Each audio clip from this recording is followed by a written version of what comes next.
Hey, welcome to the 1000 Comics podcast. Thanks for tuning in, guys. How are you? How you doing out there? My guest today is I'm your host, Matt Heath. By the way, my guest today is Nick Caron. Great guy. Glad I had him on the show. Very astute, intellectual comic. He's the host of a comedy open mic at Packard's on Wednesday nights up in North Hampton, Massachusetts. So check that out if you've never checked it out. Before I get into the interview with him, I just wanted to talk a little bit about something that we hit on in the interview, but I feel like it wasn't really clear exactly what I was talking about with George Carlin and Bill Hicks having similar ideas about the world in itself, how similar they were. Because I think people, understand that they were, both were outsiders, and thought in a similar manner. But I just want to read two quotes. One is Bill Hicks' final quote from his final special, and the other one is the end of a Carlin special. And I want to read both of them, and I want you guys to decide as an audience for yourselves how similar they really are. I'd like to hear back, from you folks what you guys think. The Hicks quote is this is from Bill Hicks' final special, the last one he made before he died. Just once, I'd like to hear a positive LSD story. Today, a young man on acid realized that all matter is merely energy condensed to a slow vibration, that we are all one consciousness experiencing itself subjectively. There is no such thing as death, life is only a dream, and we are all the imagination of ourselves. Here's Tom with the weather. You guys are great. Thank you very much, and good night. That's what he said in his final special. And I just thought it was so similar to this Carlin quote that was the end of not his final special, but it was the end of one of his specials. And I just want you guys to compare the two. This is what Carlin said at the end of one of his specials. I think we're all a part of a greater wisdom than we'll ever understand. A higher order. Call it what you want. You know what I call it? The big electron. Whoo, whoo, whoo. Or it was whoa, whoa, whoa. I forget exactly. I don't know exactly what he said there. Whoa, whoa, whoa. Hoo, hoo, hoo. Anyways. It doesn't punish the big electron. It doesn't punish. It doesn't reward. It doesn't judge at all. It just is. And so are we. For a little while. Thanks for being with me here a little while tonight.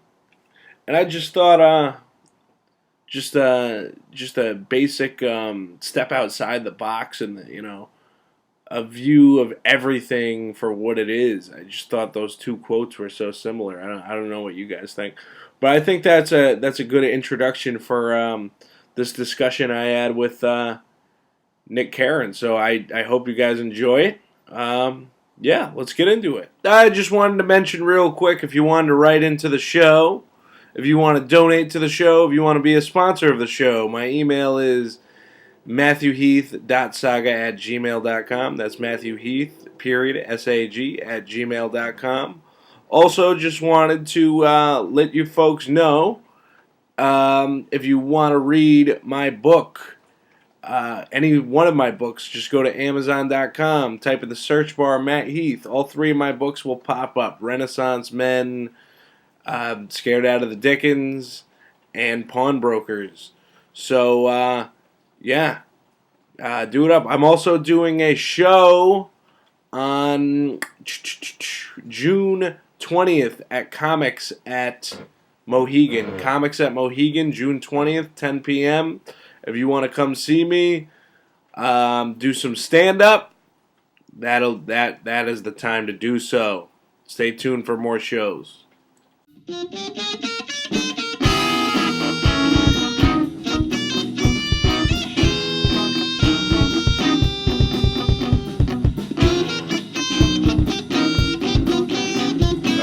right, we are here in the 1000 Comics podcast. I'm sitting here today with a gentleman. He came all the way down from North Hampton, Massachusetts. Yep, far off lands. He runs his own open mic up there. Well, he's co-host, correct? Yes, technically co-host, but I do pretty much all the actual hosting.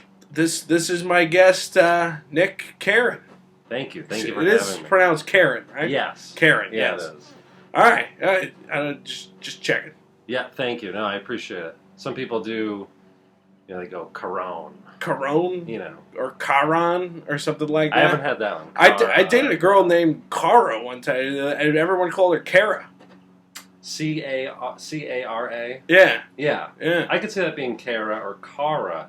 It was actually pronounced Cara? But I'm pretty sure I heard your name. I don't know. I must have heard you. I don't know. Because I missed the beginning of the open mic. Sure. Yeah, because you probably introduced yourself. No, actually, that's one of my greatest flaws as a host, is I often always fail to introduce myself. Yourself. Yeah, you know what? I think that's the tough part about hosting, because you're so, frantically trying to, make sure everybody else is happy as a performer, getting all their credits right, getting their names right can be tough, man. You know what I mean? I think it is more important. It is really important for me to get other comedians' names right, because I can't tell you how many times I've introduced somebody and then they come up on stage and they're like, it's this, and so it's like, it's not that, it's this. This is my name, Or sometimes when people write their name on the list, it's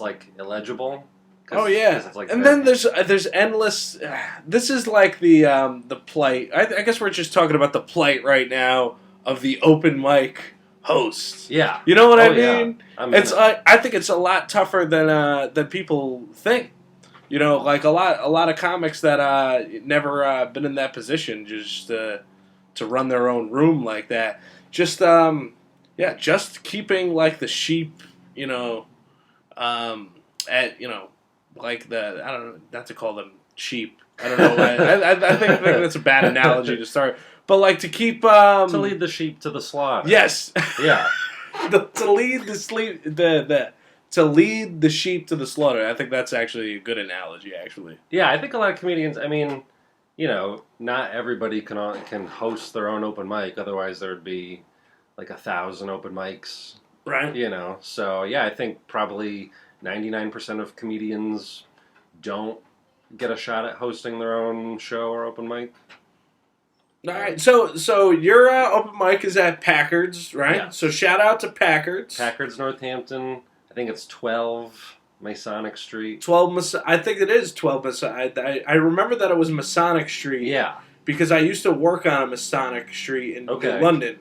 And I can't help but wonder if those streets are named that because the Freemasons are there. I think so. Yeah, do you think the Freemasons are on that block there in NoHo? I think probably at one time in Northampton's history. Yeah. Because there's Northampton is kind of an older town there in Massachusetts. Right. And I know that up the road, I drive past this quite frequently. There's a Jewish Masonic temple, probably 20 minutes north of Northampton.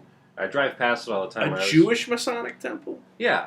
Is that a thing? That's what it says on the sign. Jewish Masonic temple. Yes. Or maybe it's just because Masonic because it's the street.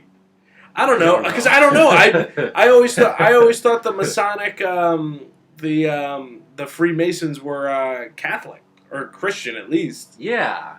That's, I guess, what my understanding of it is, too. I've never stopped in. Maybe I'll stop in now that we're... But do you have to be invited in? That's what... I don't know. I've always been curious about the Freemasons, ever since I saw that episode of The Simpsons when I was a kid. Yeah, the Stonecutters. The Stonecutters. That's such a good episode. I was just watching Simpsons clips, classic Simpsons clips on YouTube the other night. But the Freemasons, I think they probably... don't really do much anymore. Right, because I think I looked it up at one point. I think there's a lot less members than there used to be. Even if I would almost think if they had more members, it would almost lessen the impact of what they were doing. Because the I less think there are, the more I think secret. I don't know, my let's say our grandfather's generation, it's like, yeah, they were all about it, maybe. Yeah. I think my father's generation was like the kind of like the hip, like the counterculture, like they didn't really care about like shit like that. You've got that, but then you've also got somebody in my dad's generation or somebody just a little bit older, maybe like George W. Bush was in like the Skull and Crossbones Right. at Yale. You know what I mean? Right. So there's I think there's like newer secret organizations. I heard this podcast recently where John Turturro was talking. You know that actor? Yeah. Yeah. I don't know if I could recognize his face and put his name to his face. He's like the dude from all the Adam Sandler movies. He played Adam Sandler. Yeah, he's in Adam Sandler. He's in. I thought Adam Sandler was the dude from all the Adam Sandler. No, he's. You know how Adam Sandler always has all. Yeah, his he's got boys his in crew. movies. Yeah, he's got his. And he played DeJesus in The Big Lebowski. Oh yeah, sure. Okay, yeah. He was talking about how he was a dishwasher in Yale, and he was walking by the Skull and Crossbones Society, and they would throw trash at him. Yeah, I believe it. Because he's like a Hispanic guy, right? Well, that's the thing. I think he's part Jewish, part Italian. Like it's like you can't really tell, but he looks ethnic, so they just threw trash at him. Yeah, that makes perfect sense. Thinking about Yale and thinking about secret societies of powerful guys, Just to come back to it, because I wanted to talk a little bit about your Mike at Packers. Oh, sure, there. We kind of went off on a tangent. It's there. sort of a secret society in its own way. Packard's open mic. Packard's comedy open mic. Yeah. So why is that? Why do you think that? It's pretty new, right? So it doesn't really have like a general following quite yet. Okay. It's got very much a cult following. Okay. There's certain comedians who show up every week, and there's a couple of certain audience people who show up pretty regularly, But so how long has it been running now? Just a little over 2 months. And before that, I was hosting the Bishop's Lounge comedy open mic. So how long were you the host there for? Because I think I may remember you from back when I used to go there like years ago. I was hosting it from 2011 until the beginning of this year, until January of this year. Then you definitely were the host back when I used to go there a few years back. Probably. Because I went there a few times. Do you know Aaron Kaplan? Yes. He's like one of the only people I really remember from back then. Yeah. Because I never really went that frequently because I was more of like a New Haven guy back then. But now that I live in Hartford, it's like it could be a little easier for me to travel up there. You know what I mean? Oh, yeah. Yeah, and Aaron Kaplan, a great guy, man. Wait, you're making a face. I don't want to I'm not gonna drag anybody out on a podcast or anything, but there's lots of complicated it seems like histories of stuff. There seems like there's a history. Everyone's got a history in North Hampton up in that. I feel like it could be a little competitive up there in terms of comedy. Yeah, it's a smaller scene, and so there's less opportunity, and there's it's definitely more competitive. I think there is also, it seems like everyone's got their own intellectual integrity towards comedy up there. What do you mean by that? What I mean by that is everyone, I don't know, it just seems like a more opinionated a group of people in terms of comedy. It's not like you're going to see all the, I don't know, just... Not a lot of dick joke comedians. Yes, exactly. I feel like it's definitely a more of I don't know. I don't want to say enlightened because I don't think everyone I'm not saying everyone that lives up there is smarter, but at the same time I feel like it's a little bit more it's more culturally driven. We have a really strong reputation of being or maybe more so a couple years ago when it was was kind of a bigger issue, but we've gotten a lot of we've been called the PC area, the really liberal. Okay, all right, that makes sense to me because Massachusetts obviously legalized marijuana. Sure.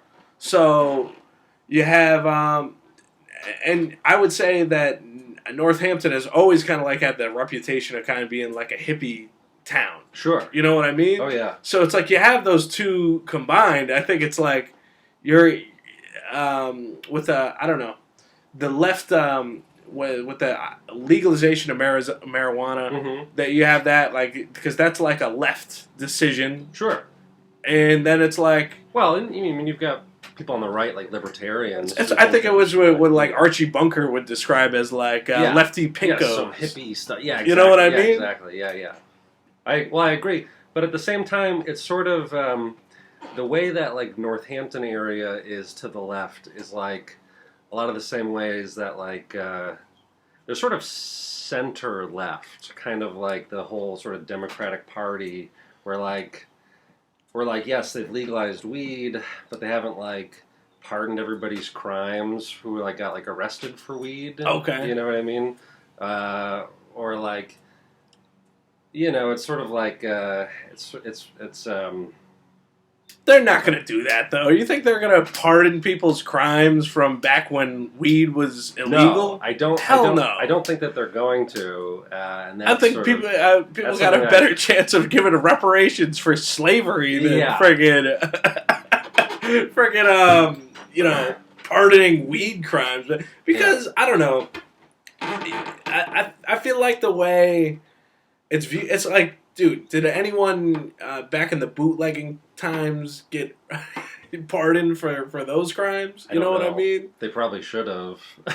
But at the same time, no. I feel like that's when organized crime was invented in America, and then it's like that's when like everyone turned into gangsters, basically. You know what I mean? Yeah, I mean you've got organized crime, but then you've got like, you know, I'm sure way back when you had like just some guy who was making, you know, bathtub gin and selling it to his friends, and the cops found out and came and busted him. You know, just like some guy 10 years ago just living in his apartment. Again, we're bringing it back to The Simpsons. All I can picture is Homer making the bootleg gin in his bathtub and putting it in the bowling balls. You remember that one? Oh yeah, and would bowl it down the thing, or go through like a whole like conveyor belt. Oh, yeah, that was good. That was good stuff.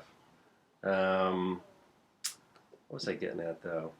Like, yeah, I mean, you've got you know, just sort of individuals who aren't part of like an organized ring of criminals, you know, right, who are still being, you know, who are still like in jail for, you know. You know, I got pulled over on the way back from your open mic. Oh, geez. All right. And it was I was in Connecticut. But I got to tell this story to you real quick, because I guess it has a lot to do with you, because I was coming from your mic there at Packard's. I feel personally responsible. I mean, you were the bartender there, so... anyways, I don't know. Yes. The craft...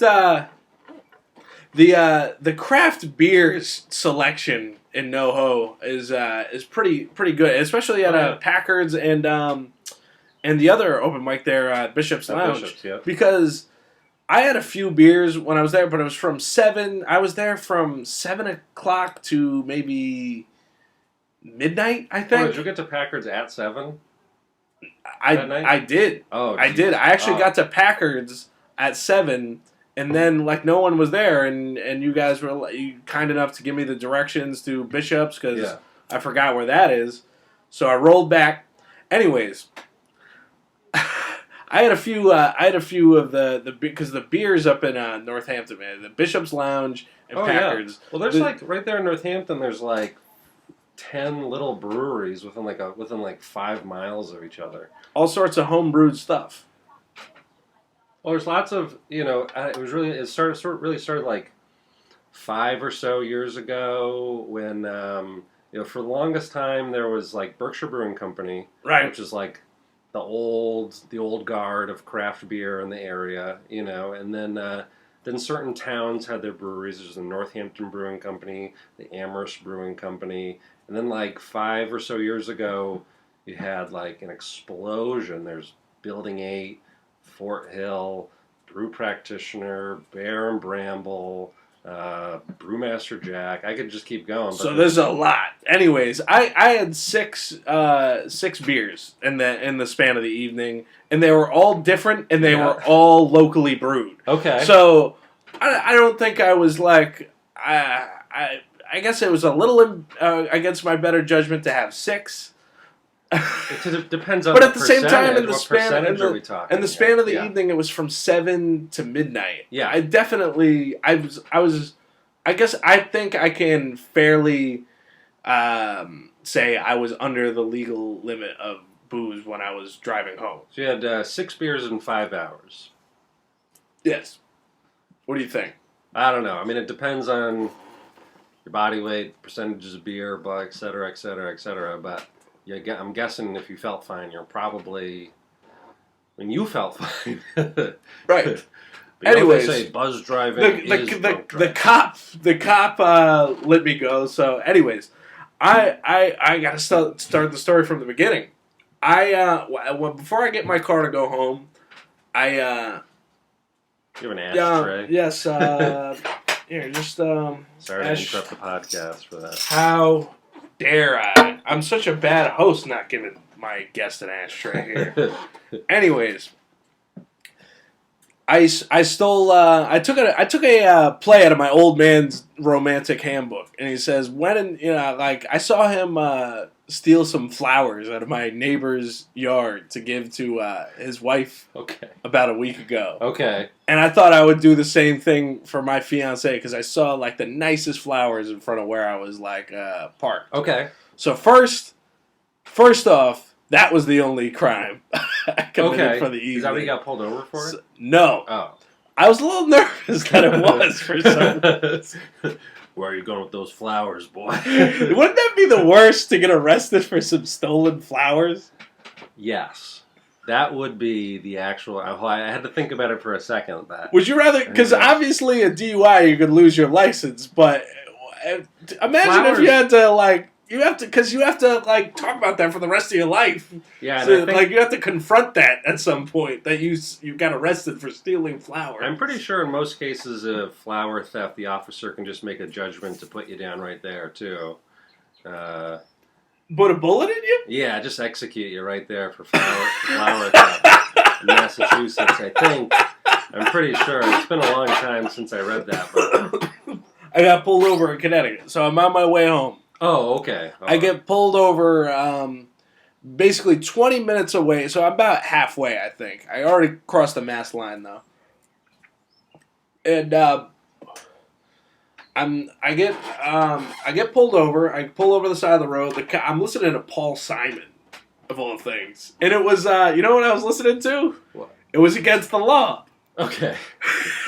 You know that tune?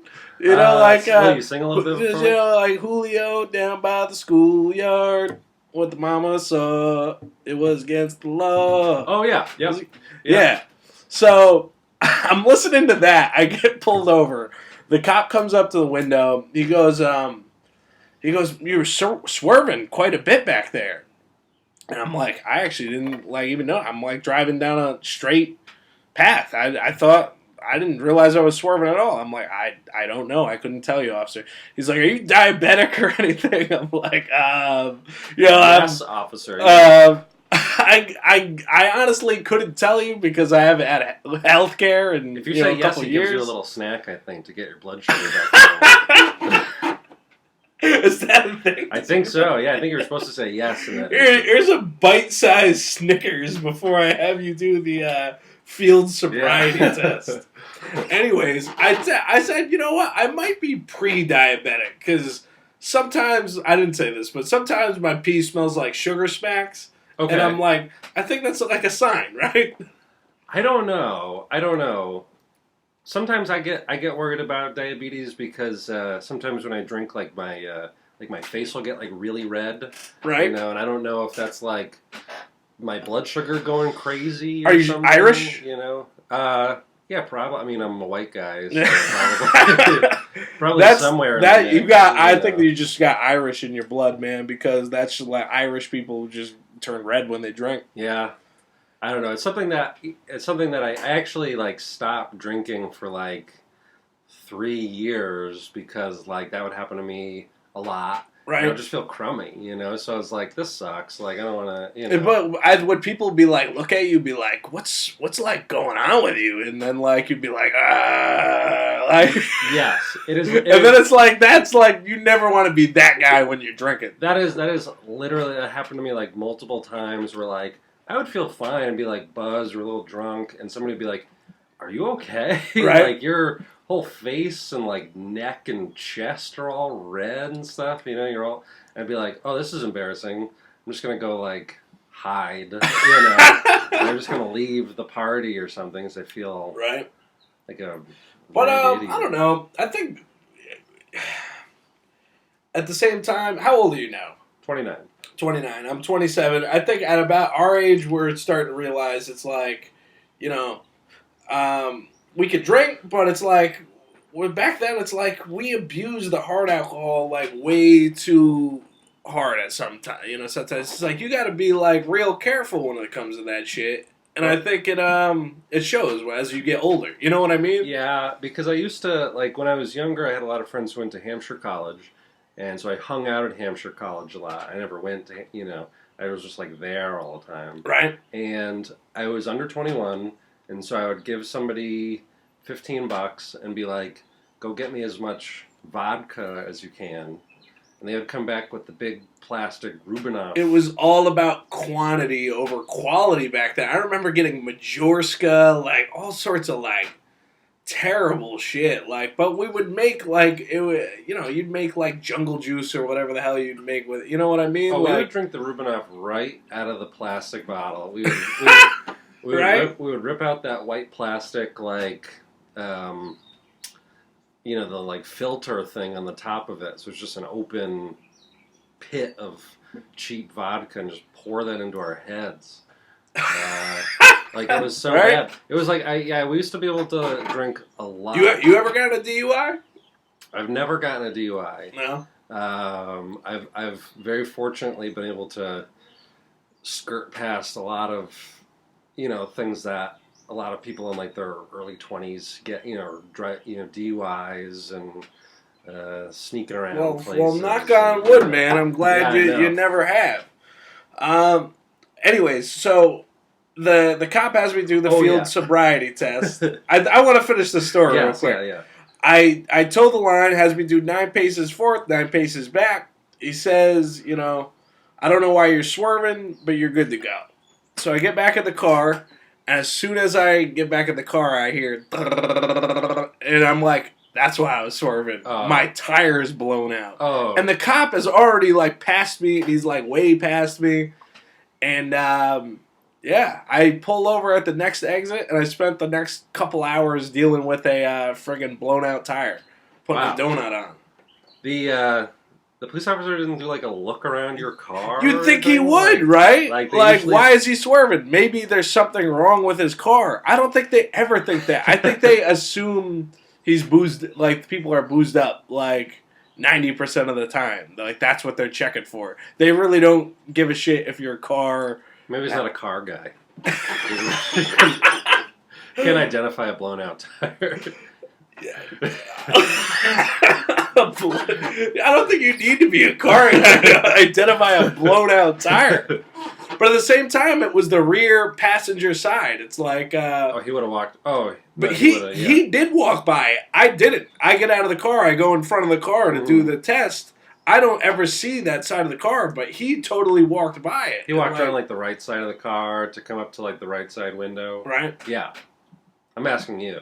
You walked. Yeah, you walked on the passenger, side to get to me. So if he had his flashlight on him, he should have been, pointing it around, looking at stuff. He's just looking to see if I'm drunk or diabetic. I think he was more concerned that I was you diabetic. Like that was his first question. He didn't even ask me if I'd been drinking. He said you diabetic. Who else knows what he had seen that night? Maybe he had just pulled over like 3 different diabetic people. Really? I don't know. You think that's I'm like... asking you. I don't know. Do you think that's like the majority? I don't know what goes on down here in Connecticut, You think that there's like more diabetic drivers than there are drunk drivers these days? No, certainly not. What about diabetic drunk drivers? stuff going on. Now I'm thinking though that like a lot of people have mistakenly been arrested, like when they, cops thought they were drunk, but they were just like, suffering the symptoms of diabetes. Yeah, their blood sugar was all messed up, Right. Yeah, there's lots of things besides alcohol that can cause you to act like you're impaired. You know what I mean? Anyways, back to Packers. Yes. Right. Anyways, you're the host of this open mic. Your co-host is Reed Smith. Yeah. Reed Smith. And so how did you two end up co-hosting this thing? Well, Reed is really sort of the I guess the brains behind the operation. He was the one, because I had been fired as the host of Bishop's Lounge Comedy. How did that happen, or do you not want to get into the politics of it? I'll get into that, and I'll get into the politics of it. Been looking for a chance to tell my story. Yes, all right. I want to hear it. But basically, but before I get into that, I had been fired from the open mic, and I'd been the host of it for a long time. And Reed was somebody who was a big. He was coming to Bishop's Lounge every week, and I'd known him for years. And he himself, I don't think feels like he's very good at hosting, but he liked the way I was hosting, and so he wanted to have another open mic that I could host, and I didn't really ask him to do this or anything. He just as soon as everything went down at Bishop's Lounge, he contacted me a few days later and was like, he sounds like he's a good friend. He's he's becoming a gooder and gooder friend the more I know him. I didn't really even know him too closely before all this happened in early February. Right. But Reed's a good guy. Now I do want to hear the what happened with you at Bishop's. What's the story, man? Because I remember you hosting years back, man. So right. So I started hosting in 2011, and I didn't start the open mic or anything. There was another guy who hosted it before me. Who was that? Guy, Jay Patron. I've heard his name, and I feel like I've seen him do comedy. I don't think I've ever been on a show with him or anything like that. He's been living out in Chicago for the past. He moved out there, I think, in 2013. Right. So he's been out there for a while. And he comes back sometimes, but he had started he had hosted the open mic before me, and before that, there's this guy named Santiago who hosted it, who I think lives either in Boston or. I know he was living in Germany for a while. Sounds kind of mysterious. Yeah. Santiago. Yeah, he was the mysterious founder who then, disappeared, and, only I and a handful of other people can even verify that he ever existed.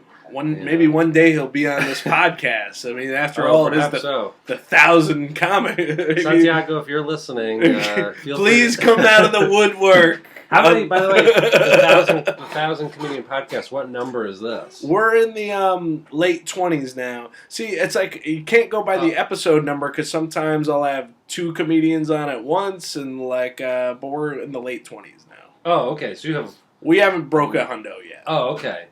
So I'm kind of waiting to do that to start making t-shirts and stuff. Okay.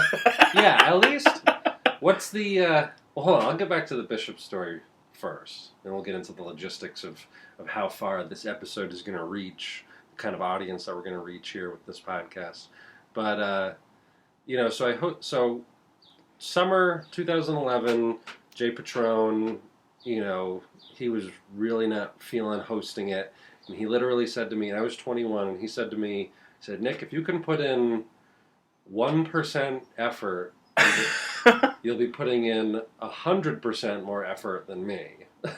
So I was like, okay, I'll do it, and I started doing it, and it was, it was a cool ride and a cool experience of hosting it. I sort of, for the longest time, the Wednesday night Bishop's Lounge comedy open mic was the only comedy in the North Hampton area. Really? For the longest time. And then the only other open mic was Sunday night Bishop's Lounge. Bishop's Lounge. Yes, Yeah. and I've heard about this, Mike. I've never done it. Does the person that hosts that one still host it, or has that gone through changes? They've gone through a change at the exact same time, but under slightly different circumstances. Right. All right. Well, I want to hear your story first.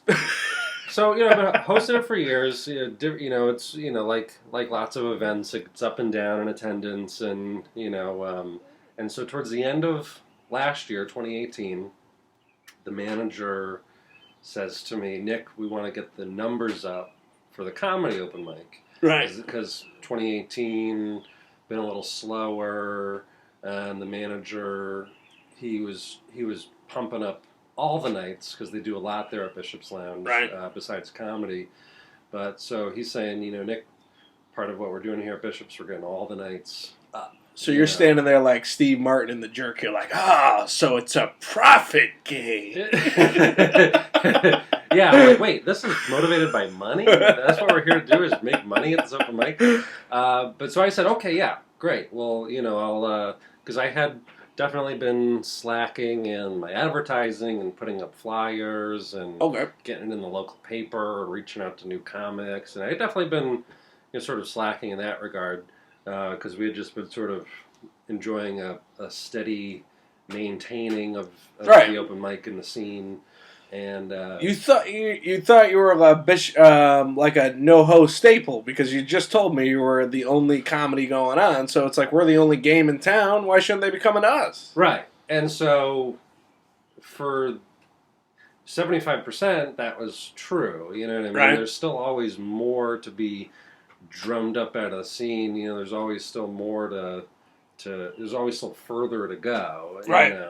But I was feeling pretty good about what we were doing, and and the manager of Bishop's, he's not a comedian, so he's not like in the scene talking to other comedians. He doesn't know what the scene is like or how it feels really. Yeah. And so he's like, Nick, we want to get the numbers up. So I'm like, okay, great. I'll get a new flyer, contact the local radio, get the this and that. We'll get people in here, buying drinks, making the bar money. Okay. And he's like, no, we're going to have somebody else host it. So he didn't even give you a chance. Well, no, he wasn't going to give me a chance until I kind of like bitched and whined about it because I was like, hey, I've been hosting this for years. I've been holding this down for years, and sounds like it's more personal than that, dude. Like...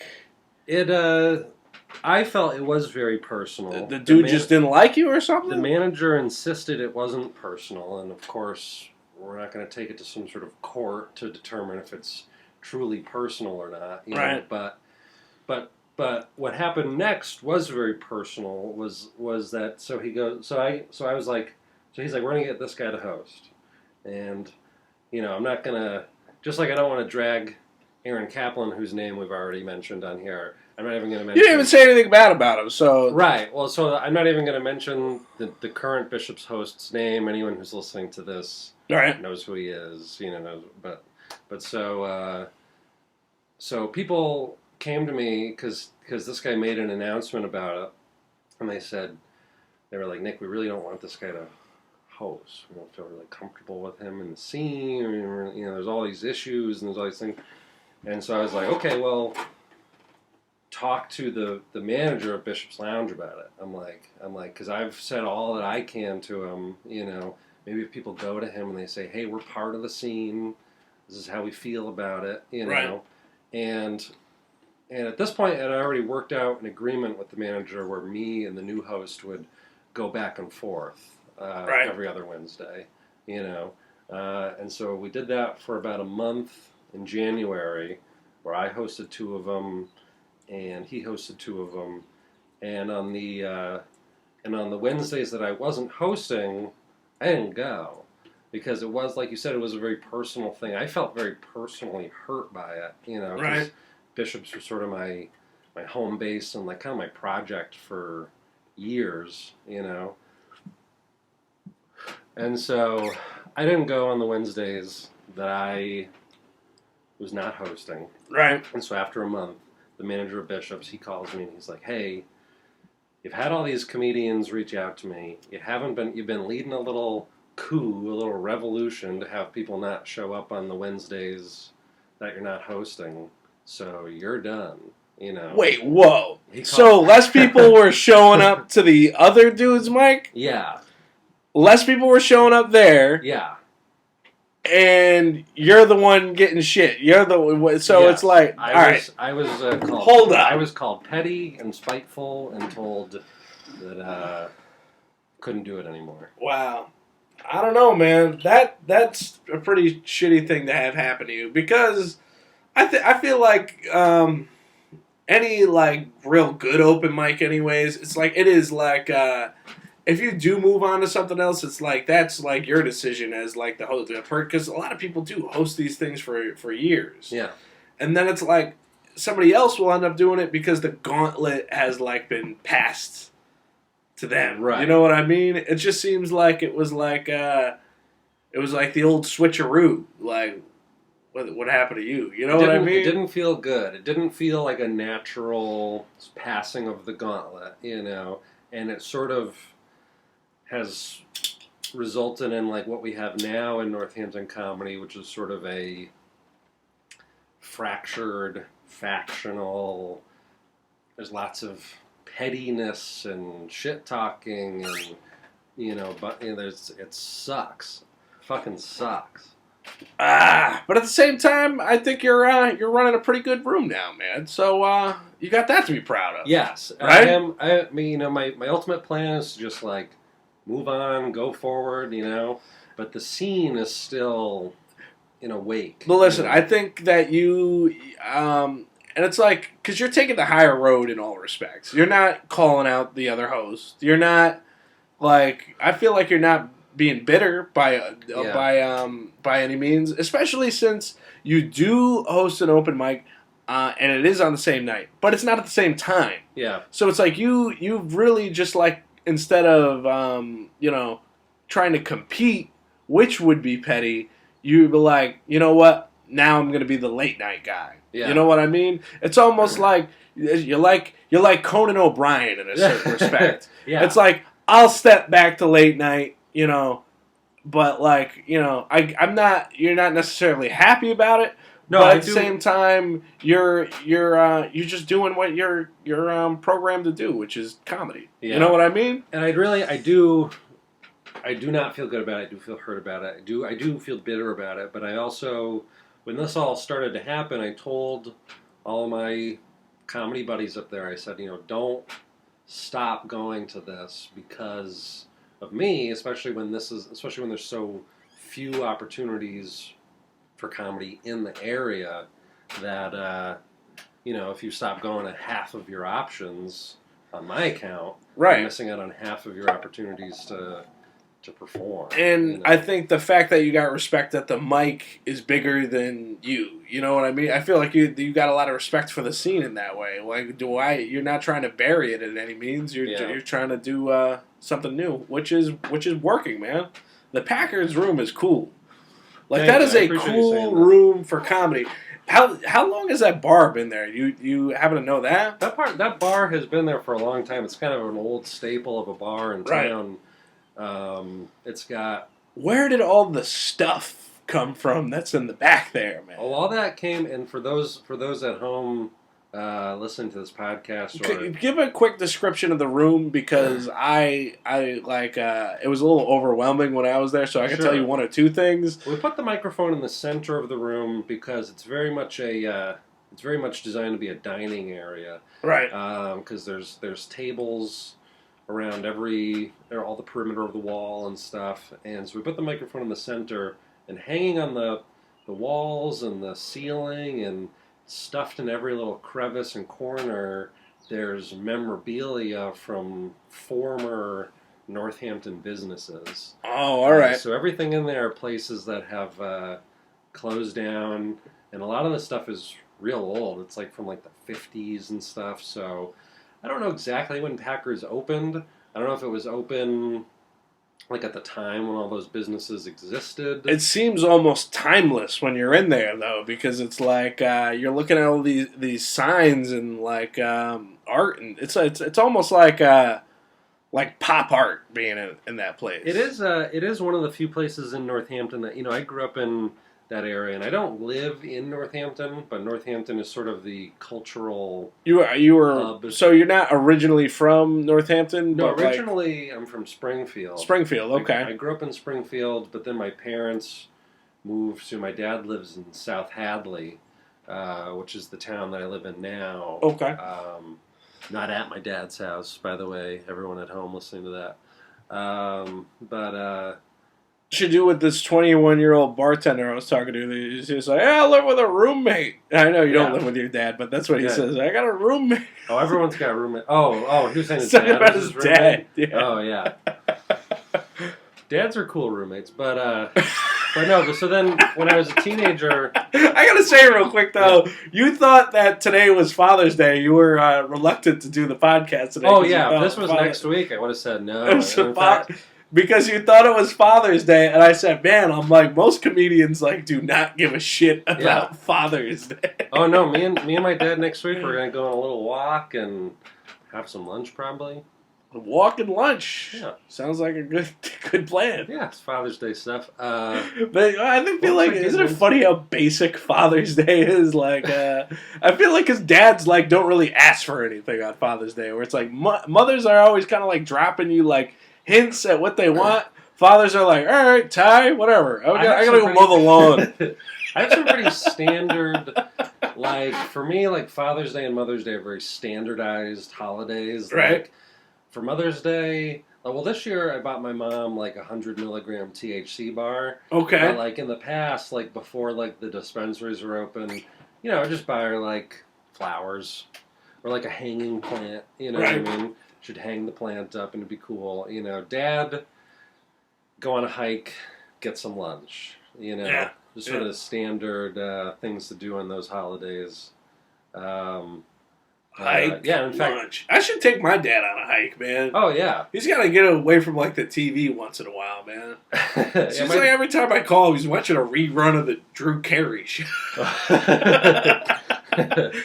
Which is funny because the typical old guy would be watching The Price is Right, but he doesn't watch that. He just watches. My dad watches a lot of the news. He's flipping around. He keeps eyes on both the stations. My dad watches the Drew Carey show or like those like prison shows. That's like like the dramatic prison shows. Yeah, or like the reality TV. The reality TV prison shows. Oh sure. Yeah. There's one. What's that new one? It's like the new Cops. Live PD. He watches that shit too. Yeah, Live PD is like the new Cops. Yeah. I don't know why people are still into those shows. Hey man, I feel like we definitely went off a tangent on something. Well, we were talking about Packard's room, but I feel like there was something we were trying to get at there. Packard's, so the ceiling's got all the old stuff from all the old businesses. And I've seen there's an area where you can go where they have newer stuff piled up. They haven't found places but hold on. Here's what I wanted to ask you. How did you end up in Northampton? So Northampton, so like, even growing up in like Springfield, Northampton is sort of like a nearby sort of cultural area. There's museums. It's nice to walk around. And my dad, when I was a little kid, we always went to Northampton. And when I was like a teenager, everybody wanted to like hang out in Northampton just because like you could like buy weed there. And now all the homeless people want to live on the streets. Right. Yeah. Exactly. That's who's hanging out in Northampton nowadays. Well, sort of the what they call the wealth gap in Northampton is like humongous because you've got. I feel like it's almost like the Portland, or it's almost like a Portland, Oregon thing too, where it's like real like hippie liberal, but at the same time there's a lot of homeless like vagrants, like, you know what I mean? That sort of gets back to what I was saying earlier about how like they have legal weed, but they won't free all the people in prison on the weed crimes. Like they've got really nice sort of bougie, rich looking, everything's expensive, the rent is really high now, and so you've got Do you have an issue with that? The people that are in jail for weed? I have issue that they're in there. Yeah, but unless they killed somebody or something. You know what I mean? Do you think because on one hand, I don't mean to get real political with it, but there's a lot of people just hanging out in the friggin' gutter in North Hampton. Oh yeah, where it's you also have all these people in jail. So you're just gonna let them out and it's just more people in the gutter. Well, that's all. It's all part of what I mean? It's all part of the same issue because the real solution for the homeless people isn't to lock them up in jail or just shoo them away or brush them under the rug, but is to have some sort of way of getting them back up on their feet. Okay. So if there was better access to mental health facilities. And all right, but here's my thing. At the same time, if you're just gonna live your life. Homeless and just and I don't know. I guess it's it depends on how you define homeless. If living on people's couches, not necessarily homeless, but sleeping on benches and in foyers of banks and shit. Well, it kind of comes down to what your options are, right? If you're and this happens in North Hampton a lot. We've got a lot of rich younger people who've got a lot of parents' money who look all homelessy and they act all vagranty, but they're not really. And then you've got people with mental health issues, straight up mental health, and it's holy mental health and drug issues who can't hold down a job, can't. I feel like I see schizophrenic people walking around that town. Yeah, straight up. Those people need help. There need to be resources for those people. You know what I mean? All right, but here's my other thing with these people ending up in prison. Let's say they're homeless, and then it's the police end up putting them in all right, let's say they're loitering because it is a city. Yeah. Let's be honest. The place is a city, so it's there is public property. Yeah, just. All right, I just wanted to put it out on. Oh, perfect. That's fine. Landed perfectly. The city property is a place where people would be technically loitering. So it's cops are I'll give you an option. You want to be in jail or do you want to just be laying around loitering here? So they end up in jail, right? Now, jail's got there's no women. That's the biggest downside, but they got TV, they got, they get to go outside for a little while working out. I don't know. Isn't that enough mental health for them? Not really. If they're just laying in a gutter, literally laying in a gutter. One they sort of, get to do on their own terms.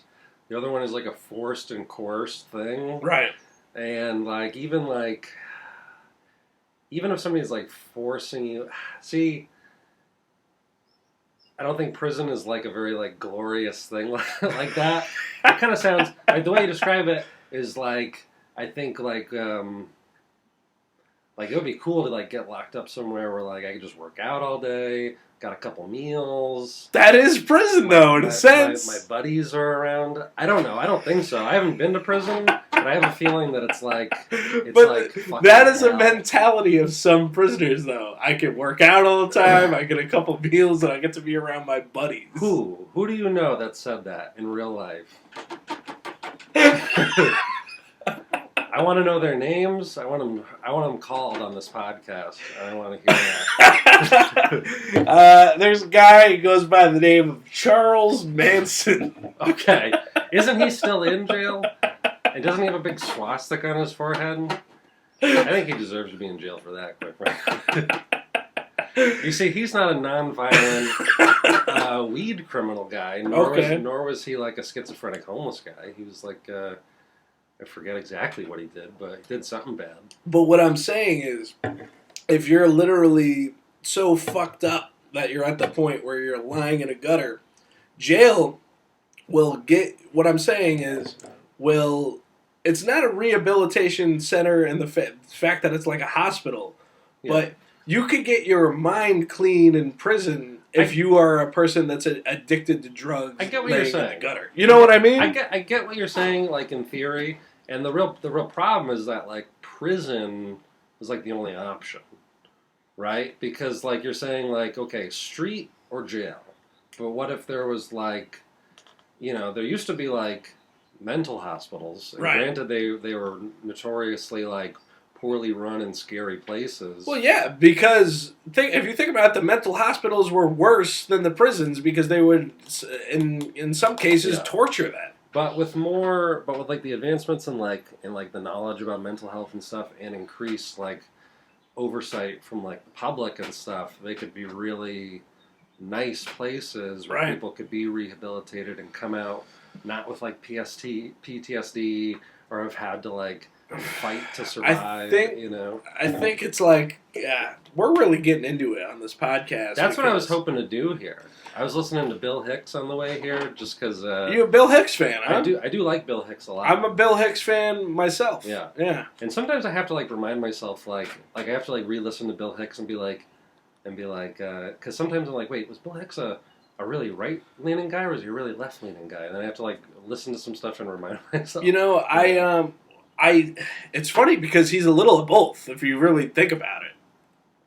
As I think, But I think he was kind of similar to Carlin, where it's like, it's like no matter, what I don't think he's political in his own right, you know what I mean? Yeah. But I don't think you can like really slap a label on him like he was like a conservative or he was because he's kind of like a cowboy in a sense, but at the same time he's kind of a hippie too, He was really almost like Johnny Cash in a way. Yeah, he was really sort of like a starting point for like a very sort of like conscious comedy, you know what I mean? Right. Sort of the grandfather of that sort of like kind of comedy that we have a lot of today, of people like being sort of very politically conscious and socially conscious, you know what I mean? Yeah, I just heard Maron's podcast where he interviewed Letterman. Mm-hmm. He just did this new one, and he actually used to do stand-up with Bill Hicks, and I'm so glad he confronted him, Letterman, about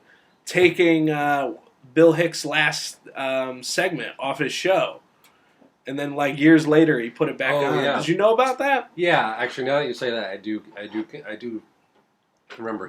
I'm sure you can find it online now because eventually Letterman had Hicks's mother on, and as a guest, and they played like the last Hicks stand-up from Letterman because he 86'd it from the show, and it's like. He is talking about some stuff that like might not be considered TV friendly. He's talking about like literally like murdering Marky Mark, and which now looking back on it, it's even funnier because he's a successful actor and everything. Given what we know about Marky Mark, doesn't seem that implausible. I don't think he would. Even if it ended up on TV, I don't think he would have been fazed by it much. Oh, Marky Mark? No, he would have been like on some like thing being like, I think it really wasn't nice. What he said, But look at him now. He's like with the biggest comedic actors. Marky Mark, yeah. Will Ferrell, then before that, he was with doing that John C. Reilly and Boogie Nights and everything. They're doing that movie with that guy who said the N-word a lot, Mel Gibson. You know that tape? And but I think when you look at it, Mark Wahlberg is living Bill Hicks' dream in that sense. I don't know. Do you think Bill Hicks would have wanted to work with Mel Gibson? I don't know. Bill Hicks, he had that whole bit about like people's like artistic integrity being able to just be revoked for certain things that they've done. Like he said that people do commercials, right? They're no longer like an artist. Okay. They're sellouts. They're shells. His whole focus was like on Jay Leno doing like Doritos commercials. Right. And so then he had that whole bit where he says, I forgot exactly how he phrased it. He was a complete outlaw of comedy, though, man. It's like he really didn't get famous until he went to England and people friggin' loved him over there. You know what I mean? Where it's like he never hit a mainstream audience. The people that really love him are mainly comedians. But I wonder, I don't know a lot about this, but like was Bill Hicks, because he had such a strong sort of anti-corporate stance in a Right. lot of ways, and so that's why I don't think he would like Marky Mark, because Marky Mark been in the commercials and he's in all the things. But Well, if you think about it, the movie Ted's just a giant commercial for Family Guy. yeah, Like- exactly. That's so Marky Mark, he is a more commercial person, and like Bill Hicks, I wonder if he was. I don't know. Let's all right. Well, hold on. I just want to get out what I was going to Yes, say. yes, yes. It's like I don't know if Bill Hicks wasn't either offered commercial things, if he like wasn't offered those things, or if he was and he turned them down. I think he turned them down. Right, and so I think his like, if that's the case, then where he sort of falls in like the public's mind is, I think, kind of where he wanted to be. Right. You know. At the same time, though, it's like I don't know, man.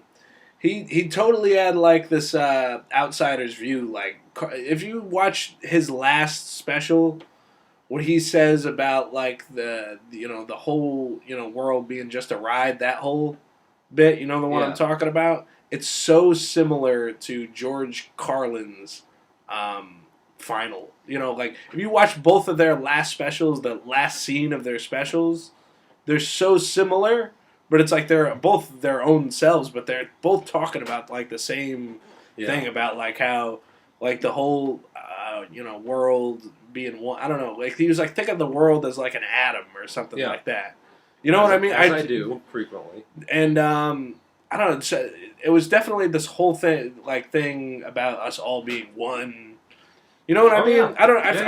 I'm trying to think of a quote from either of them. Well, he's got that whole bit about the weatherman who they go and here's somebody with the weather, and he goes, well, so and so took LSD and discovered we're all part of the same mass consciousness. He's got that, yes, that one. That's the one I'm talking about. Yeah. And I think that sort of fits in with what I was saying before about how he wasn't cheap, he wasn't a sellout, he wasn't corporate. He was about expanding consciousness, right? And sort of embracing reality in that way. In a sense, that's what I'm trying to do with this podcast. I want to like have different people on and just like voice their opinions about this stuff. You can't necessarily do like on stage in front of a general audience. I'm trying to do more stuff like this in front of people. I'm because like for the longest time I've just done like one-liner material. Right. I have 1.5 projects on YouTube of like all my one-liner material. I have my Nick Caron comedy catalog, or joke catalog, which is they're all like 5-second videos of just one of my jokes.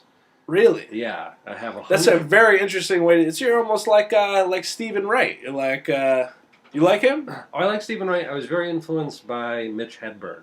Yeah. When I was like a teenager. Yeah, I feel like both those two guys definitely the kings of one-liners for sure.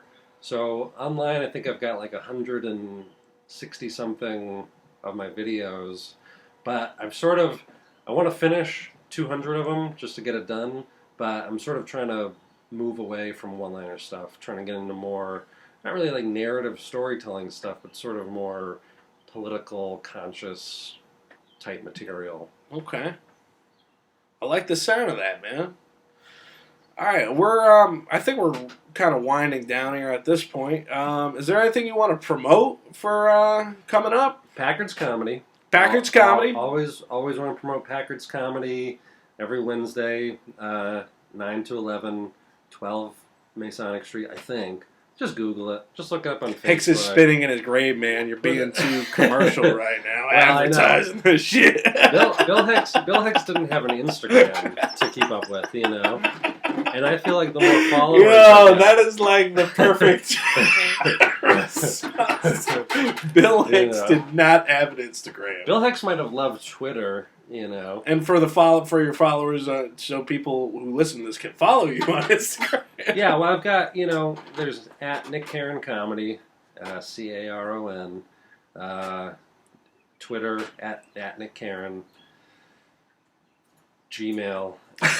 Nick Caron at gmail.com. Feel free to send me an email. Everybody just said, I have a Gmail. My phone number is 413-386-3427. Holy, you're really going to give your number out? Yeah, this give me thing? a text. I don't care. All right. Who's listening to this? I want to promote, if you can get Matt Woodland on here. Matt Woodland, if you're hearing this, tried to get you on here, buddy. Yeah. Matt Woodland. Oh, yeah. All right. I'll look into that. All right. Hey, Nick, thank you for being on the show, man. I really appreciate it. Thank you so much for having me, Matt.